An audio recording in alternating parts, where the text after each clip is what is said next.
You are looking at Julian's pronunciation guide, where we look at how to pronounce better some of the most mispronounced words in the world, like this other curious word. But how do you say what you're looking for today? Let's learn how to pronounce this word, a word of Italian origin.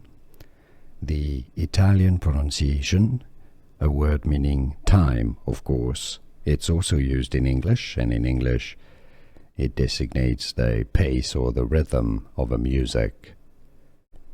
In Italian, for reference, it's pronounced as tempo, tempo. In English, rather similarly, tempo, tem, po, stress on the first syllable, tempo.